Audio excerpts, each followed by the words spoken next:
Seeds of change. In the heart of Kenya's coastal region lies Kwale County, where a remarkable story of transformation unfolds.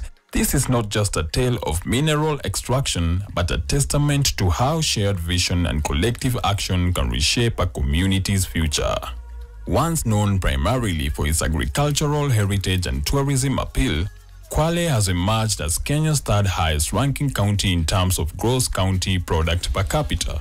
Behind this impressive $990 per capita figure and sustained 12.04% annual growth since 2013 lies a story of partnership and possibility.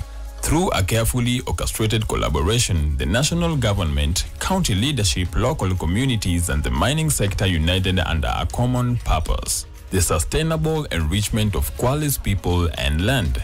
The Kwale mine operation during its operational years contributed approximately 70% of Kenya's total mineral output value, became a testament of how strategic partnership could create a lasting value while prioritizing community welfare and environmental stewardship. Yet, like all great endeavors, the path to success was not without its challenges. The early days were marked by community apprehension and uncertainty.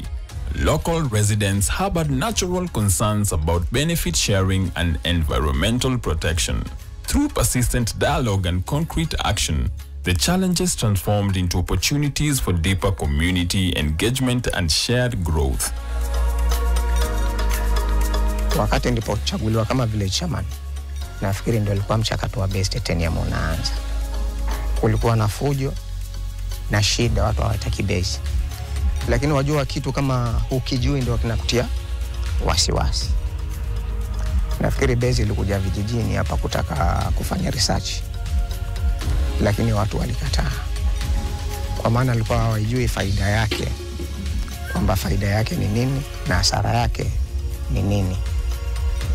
Kulikuja tetesi kwamba mkulima akikubali akifanywa research, shamba yake ashaitoa. Lakini huo ni mfumo wa watu walikuwa ambao hawaelewi vile base inafanya. In the early days, the local community was apprehensive about the feasibility of mineral deposits, fearing they would not benefit from the mining venture. Base Titanium recognized the need for constant engagement and a clear plan to reassure the community and ensure that they would share in the benefits of the project if the area proved viable for mining. Kwa tunasaini mkataba kwamba sisi hatukuuza. Tumetoa hizi shamba kufanywa research. Madini kama yako mrudi kwetu, tukae mezani tuone vile ambavyo itakuwa. Tuliafikiana kwamba ardhi zetu tulipwe, nyumba zetu tulipwe, mimea yetu pia tulipwe kwa ile bei ambayo tunataka sisi.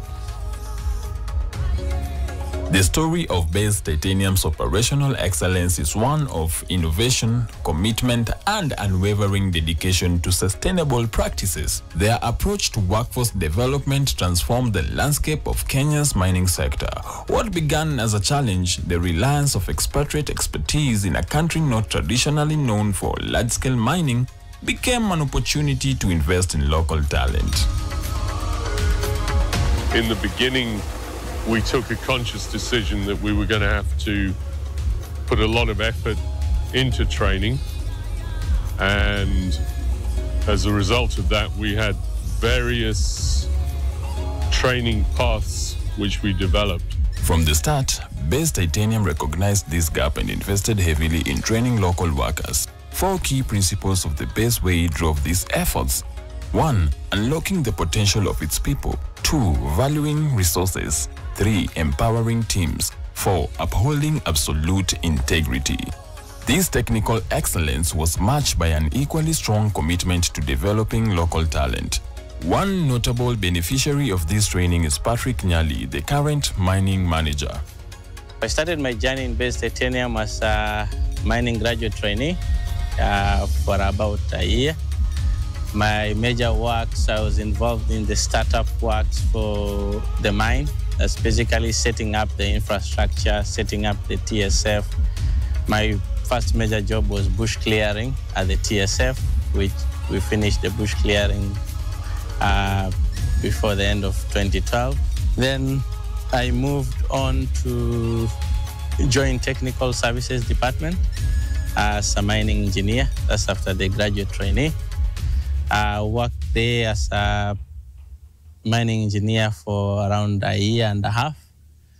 And then I moved over to operations, as a mining shift supervisor. I worked the shifts out doing the mining. By then we were mining using the dozer mining trap unit. I worked my way through until up in 2020 when my then boss, mining manager, his time was up, and I got the opportunity to fit on the mining manager role after he left. The focus on developing a highly skilled workforce encouraged a collaborative agreement between Base Titanium and the local community to ensure that the company's operations would not only be commercially successful, but also create jobs for locals and social investments that would drive Kwale's growth.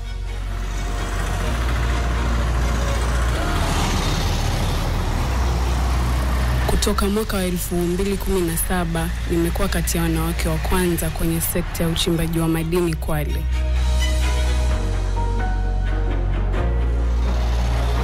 Kwa zaidi ya miaka 10 sasa, kampuni ya Base Titanium imekuwa sako kwa bako na jamii yangu kuhakikisha kuwa madini haya yananufaisha na kusaidia hali ya maisha ya wakazi wa Kwale.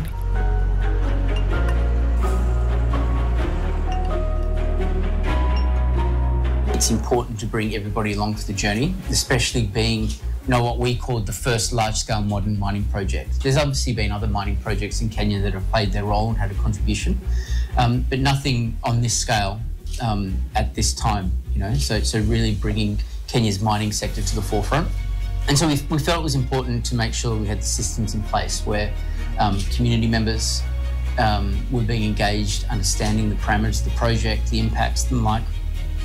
And then also to ensure that we have a very broad coalition, particularly at the national government level, that understand the way that a project like this impacts across various parts of government and the economy.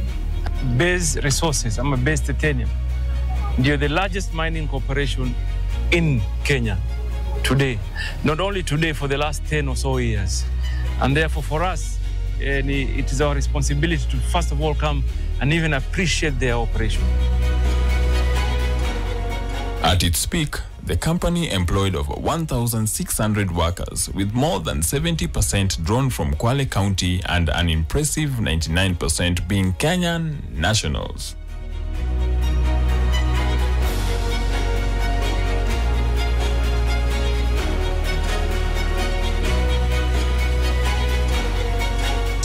It's a 24-hour operation. We run 24 hours a day, 7 days a week, 365 days a year. So it's quite intensive. And so as a result of that, there's always people here.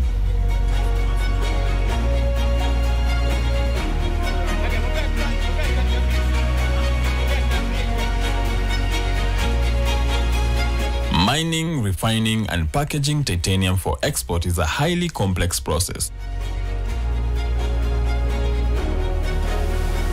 The journey begins with the extraction of titanium ore from mineral sands using high-pressure water jets.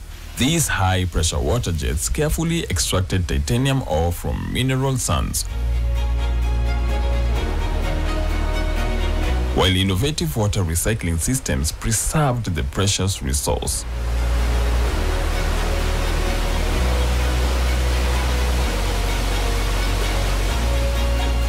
Through a sophisticated process of separation using gravity, magnetism, and electrostatic methods, 3 vital minerals emerged: rutile, zircon, and ilmenite.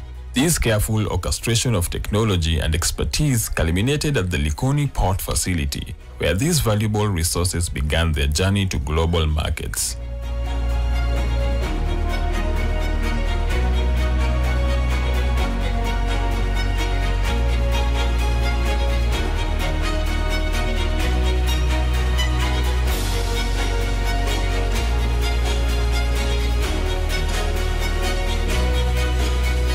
This is the storage facility.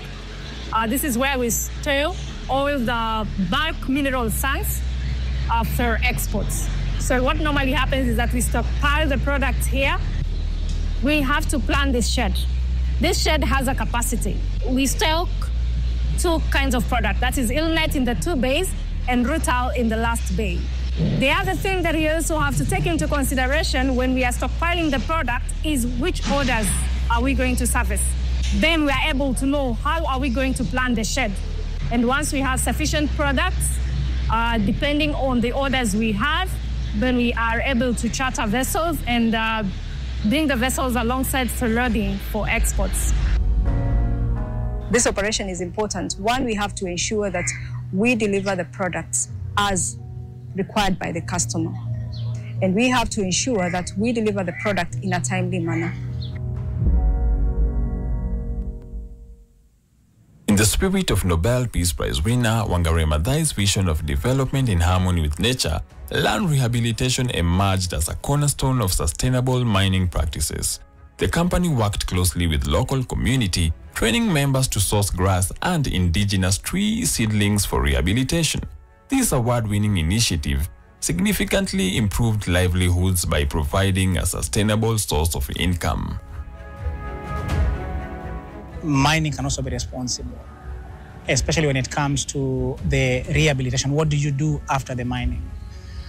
So the rehabilitation component is actually as critical as mining in itself, because after mining, the land will remain back, but the land still has to have a beneficial use. Base has actually invested a lot in rehabilitation. We've got 2 methods of rehabilitation. The first method of sand application in void is employed on the central dune and the north dune. And then the second method is where there is no backfilling of sand is in South Dune and Bumamani area. Base Titanium set the benchmark for land rehabilitation in Kenya's mining sector. Through significant investment, the company ensured that the land was restored to a better state than it was before the mining began. Shughuli zangu ninazozifanya ni huku kutafuta mbegu na kupeleka kwa katika kampuni ya Base Titanium na kuuza. Kuna hizo mbegu ambazo huwa twachuma tukipeleka kule, yani wanakuja wenyewe wanapima. Baada ya kupima tunasubiria kama kiasi kama siku 2-3 hivi pesa inatumwa. Ile pesa ikitumwa huwa tumetumia kwa njia nyingi. The community surrounding us is a critical component of the way we operate, or where we operate. We cannot exist without our neighbors. And we have to ensure that we have as minimum disruption as possible to our surrounding communities. The grass and tree seedlings collected by the community were planted in the rehabilitated mined areas, turning once barren land into lush green landscapes. Seeing what they see now in terms of the land that has now turned from brown into green, similar to myself, is actually, something that we are proud of. It's something that you wake up in the morning and you can see the toil that has gone into the ground. When the curtains close, you can say, we've done it, we've achieved it. Another notable achievement was the transformation of silt traps into vibrant wetlands, acting as biodiversity hubs that support various species of animals, birds, insects, and plants. What you've seen created here or behind me is actually a wetland system, and you can see from the plants that are on it, birds, it has now become a significant biodiversity area. It's a fully functioning wetland.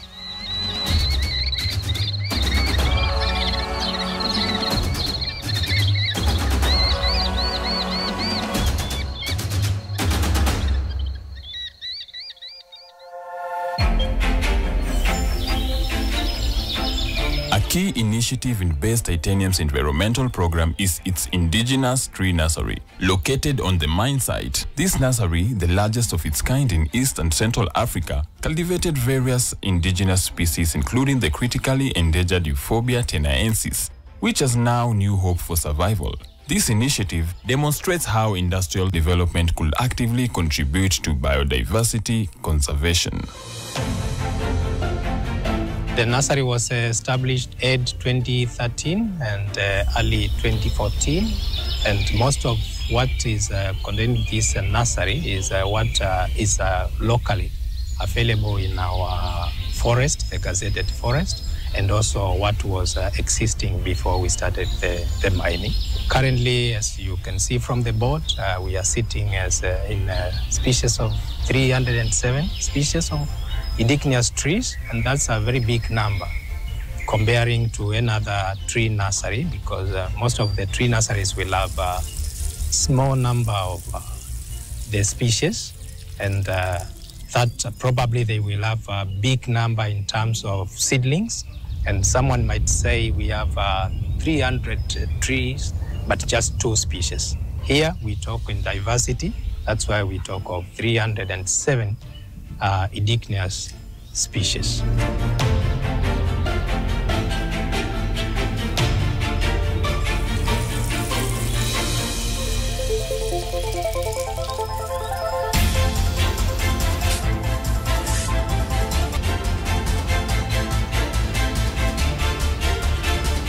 The butterflies are good indicators of any healthy environment.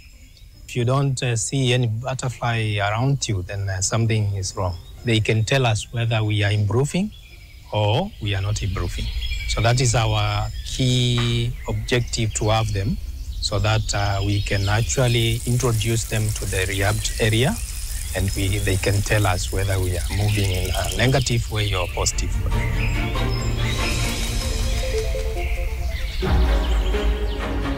Base Titanium's partnership and commitment to sustainable development earned it numerous accolades over the years, including Top Exporter Award, KPA, Best in Corporate Citizenship, KNCCI, Vision 2030 Flagship Status, Government of Kenya, Environmental Conservation Award, NEMA, 2020 Uzalendo Award by His Excellency former President Uhuru Kenyatta, Government of Kenya, 2022 Best Environmental Conservation Initiative, CSR 100 Awards, Lifetime Achievement Award for Stellar Leadership in Innovation and Responsible Mining Practices, 2024 Mining Indaba Awards, Economy Award, Transparency Award, Overall Excellence in Best Practice Award. These achievements, however, were just the beginning. The true measure of success will lie in the lasting impact on Kwale's community and landscape.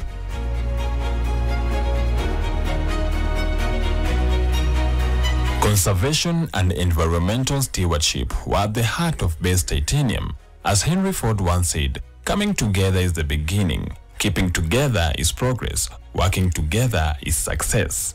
Join us for part 2 of the Base Mining Legacy.